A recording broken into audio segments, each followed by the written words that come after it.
mon nom est Julie et bienvenue à Pop. Aujourd'hui, nous allons découvrir ensemble comment aimer avec nos paroles. Pour commencer, laisse-moi te montrer une image. Est-ce que tu sais ce que c'est? C'est la première lettre de l'alphabet, la lettre A. Est-ce que tu connais d'autres lettres de l'alphabet? Celle-ci, est-ce que tu la connais? C'est la lettre O. Et celle-ci? C'est la lettre S. Et si tu mets plusieurs lettres ensemble, qu'est-ce que ça forme? Ça forme des mots, comme le mot papa, camion ou oiseau. Si tu ne sais pas lire encore, ça viendra bientôt. Mais je suis certaine que tu peux parler. Quand tu étais un bébé, tu as commencé par faire des sons. Et les sons ensemble aussi forment des mots. Et les mots ensemble forment des phrases. Alors lorsque tu étais bébé et que tu voulais du lait, tu disais probablement le mot lait. Mais maintenant, est-ce que tu le demandes de cette façon? Eh bien non, tu dois dire une phrase comme « Maman, est-ce que je peux avoir du lait? » S'il te plaît, tu peux parler pour demander quelque chose, mais aussi pour dire ce que tu ressens. Je suis triste. J'aime pas ça quand tu fais ça. J'ai peur. Décrire ce que tu vois. Regarde, maman, le bel avion dans le ciel. Ou dire à quel point tu aimes quelqu'un. Je t'aime beaucoup. Nos paroles et nos mots nous permettent de communiquer plein de choses. Justement, dans la Bible, nous retrouvons l'histoire de Paul, un homme qui n'aimait pas du tout ceux qui croyaient en Jésus. Il voulait les empêcher de répandre la bonne nouvelle de l'amour de Jésus pour nous. Tout ce que Paul disait sur ces gens était méchant. Allons donc écouter ensemble le petit film qui raconte bien cette histoire et on se revoit tout de suite après. Voici Saul. Saul était un pharisien qui n'aimait pas vraiment les amis de Jésus. Il les cherchait et les capturait pour les amener devant les juges à Jérusalem. Il essayait même souvent de leur faire du mal.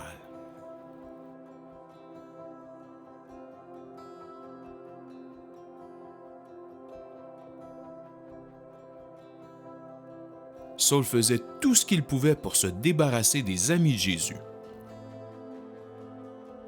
Un jour, il alla voir un grand prêtre pour lui demander une lettre qui lui donnerait le droit d'arrêter tous les chrétiens de la ville de Damas. Il voulait les arrêter et les amener à Jérusalem devant un juge.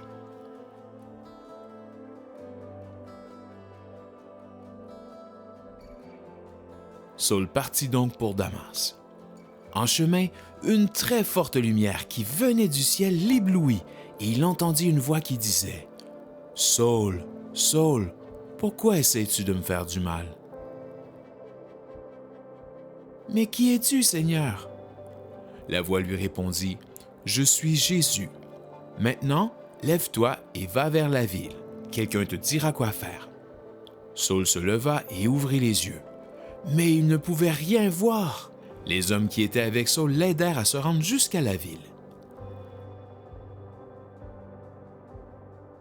Après 3 jours, un homme appelé Ananias vint voir Saul. Il plaça sa main sur Saul et immédiatement, Saul retrouva la vue. À ce moment, Saul devint lui aussi un ami de Jésus. Ouf! Il devint exactement comme ceux qu'il essayait de capturer. Il commença à dire à tout le monde que Jésus était le Fils de Dieu. Il racontait aussi tout ce que Dieu avait fait pour lui. Tous ceux qui l'entendaient étaient émerveillés. Saul changea son nom pour Paul. Et il raconta l'histoire de Jésus aux Juifs et à tout le monde. Même s'il était en prison ou qu'il fut dans une tempête, Paul réussit à se sauver des gens qui voulaient lui faire du mal. Paul n'arrêtait jamais de dire la bonne nouvelle de Jésus à tout le monde. Il était prêt à tout pour faire connaître la bonne nouvelle de Jésus partout et à aider les gens partout où il allait. Paul réussit même à annoncer la bonne nouvelle à des endroits où personne n'était jamais allé. Beaucoup de gens apprirent à connaître Jésus à cause de ce que Paul avait fait. Encore plus de gens entendirent parler de Jésus à cause des lettres que Paul envoyait. Et toi aussi, tu peux encore les lire dans la Bible. Tu as bien écouté l'histoire? Super! Tu as vu ce que Paul a vécu sur le chemin de Damas? Jésus lui a parlé à travers une très forte lumière. Et ce que Paul a vécu a changé sa vie. Avant qu'il rencontre Jésus, Paul n'aimait pas du tout les chrétiens. Tout ce qu'il disait sur eux était méchant. Et en plus, il leur faisait du mal et il les mettait en prison. Pourtant, ce n'était pas mal ce que les croyants faisaient et disaient. Ils proclamaient tout simplement la bonne nouvelle de l'amour de Jésus. Mais pour Paul, ça allait contre ce qu'il croyait. Il ne voulait pas croire en l'amour de Jésus. Et c'est pour cette raison qu'il voulait empêcher les croyants de parler.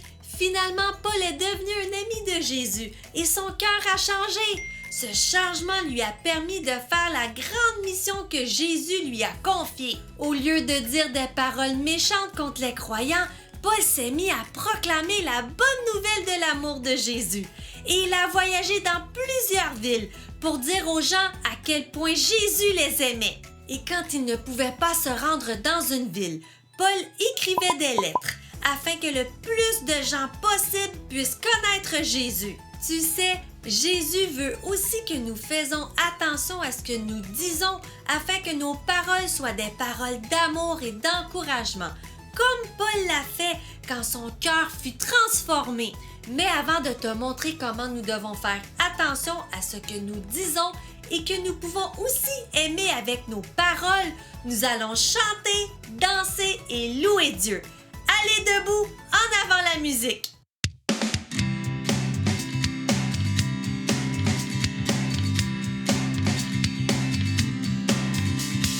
Lis ta Bible, prie à chaque jour, prie à chaque jour, prie à chaque jour. Lis ta Bible, prie à chaque jour si tu veux grandir. Lis ta Bible, prie à chaque jour, prie à chaque jour, prie à chaque jour. Lis ta Bible, prie à chaque jour si tu veux grandir. Si tu veux grandir, si tu veux grandir. Lis ta Bible, prie à chaque jour si tu veux grandir. Lis ta Bible, prie à chaque jour, prie à chaque jour, prie à chaque jour.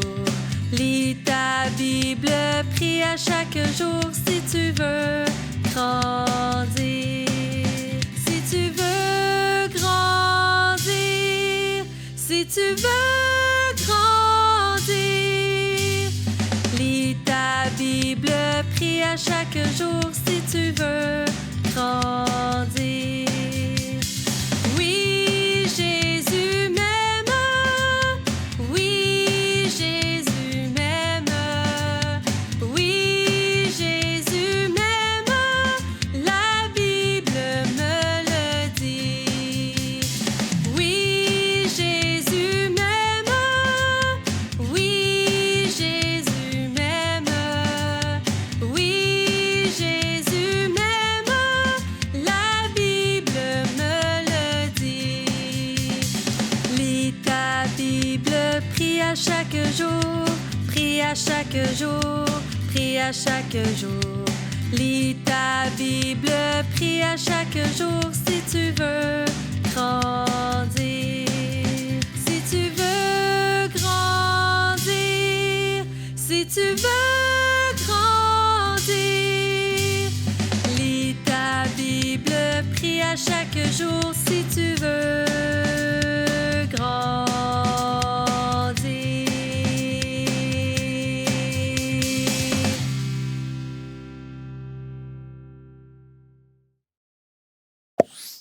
Super! On a bougé, on a chanté, on a dansé, mais surtout, on a loué Dieu. Maintenant, assieds-toi bien et écoute bien ce que je vais t'expliquer. Le cœur de Paul a changé lorsqu'il a rencontré Jésus sur le chemin de Damas. Il n'a pas pu voir pendant 3 jours, mais ceci l'a aidé à réfléchir et à se rendre compte que ce qu'il faisait et disait contre les chrétiens était mal. Quand Paul a retrouvé la vue, la première chose qu'il a voulu faire était d'aller proclamer la bonne nouvelle de l'amour de Jésus. Son cœur était rempli d'amour, donc tout ce qu'il disait était des bonnes paroles pour parler en bien des chrétiens et pour parler de Jésus. Paul voulait que le plus de gens possible puissent devenir un ami de Jésus, comme lui. Et s'il ne pouvait pas se rendre dans une ville, eh bien, il écrivait des lettres.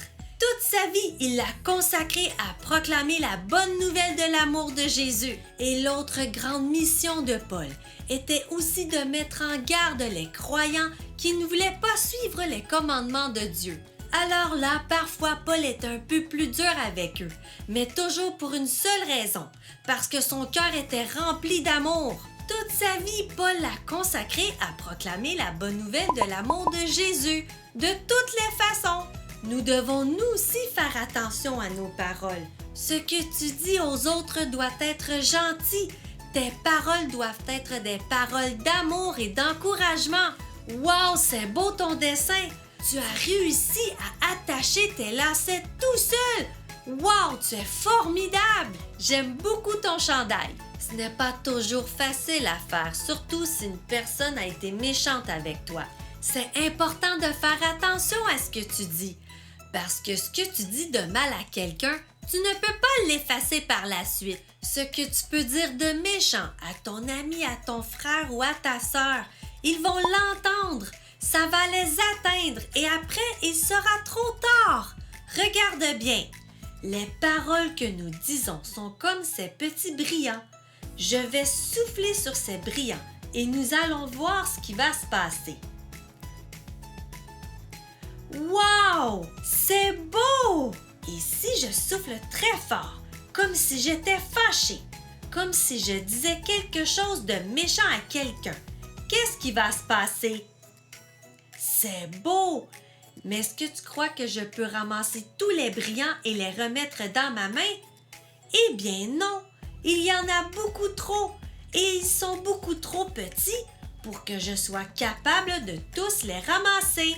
Avec les paroles, c'est la même chose. Si je dis quelque chose de méchant à un ami, je ne pourrai rien faire. Il sera trop tard. Il va l'avoir entendu. Paul a vécu la même chose. Il a tellement dit de méchanceté contre les chrétiens qu'ils avaient peur de lui, même si Paul avait changé. Alors Paul a dû leur prouver qu'il était maintenant rempli de l'amour de Jésus. Ça n'a pas été facile, mais il a réussi. Alors lorsque ça nous arrive, que nous disons quelque chose de méchant à quelqu'un, que pouvons-nous faire pour pouvoir réparer notre erreur? Nous devons demander pardon, nous excuser. C'est bien, mais c'est beaucoup plus simple, beaucoup moins dommageable de simplement réfléchir avant de parler, avant de dire quelque chose de méchant. Alors si tu es fâché après ton frère, ta sœur ou ton ami à l'école ou à la garderie, prends le temps de réfléchir, de penser avant de parler. Ce sera beaucoup mieux pour tout le monde et ce sera une manière de montrer aux gens qui t'entourent que tu es capable d'aimer avec tes paroles, car tu as l'amour de Jésus dans ton cœur. Tes paroles doivent être des paroles d'amour et d'encouragement. Dieu, c'est ton papa, tu es son enfant et il t'aime. Il veut aussi que tu l'aimes plus que tout. Il désire aussi que tu aimes ton prochain, les gens qui t'entourent. Mais il est aussi important que tu t'aimes tel que tu es. Mais l'autre défi que Dieu te demande de faire est d'aimer avec tes paroles, de faire attention à ce que tu dis, de dire des mots gentils. Jésus, c'est ton ami et tu as son amour dans ton cœur. Il faut donc que les gens remarquent cet amour dans tout ce que tu dis. Nous allons demander à Dieu de nous aider à réfléchir avant de parler afin que ce que nous disons soit rempli d'amour pour les autres. Tu veux bien prier avec moi? Super! Montre-moi une de tes mains, montre-moi l'autre main, colle-les bien ensemble et ferme bien tes yeux pour penser très fort à Dieu et prions-le.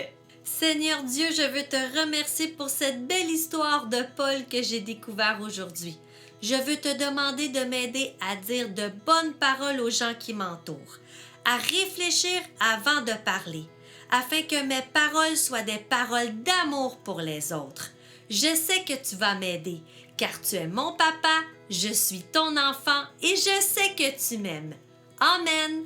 Pour terminer, nous allons lire dans la Bible le verset d'aujourd'hui. Nous le retrouvons dans le livre des Proverbes, au chapitre 16 et au verset 24. Et il décrit bien ce que les bonnes paroles ont comme effet sur les autres personnes. Écoute bien. Des paroles aimables sont comme le miel. Elles sont douces pour le cœur. Elles font du bien au corps. Alors n'oublie pas, il faut faire attention à ce que tu dis. Tes paroles doivent être des paroles d'amour et d'encouragement. Et aussi, n'oublie pas, Dieu t'aime et tu es son enfant. À bientôt!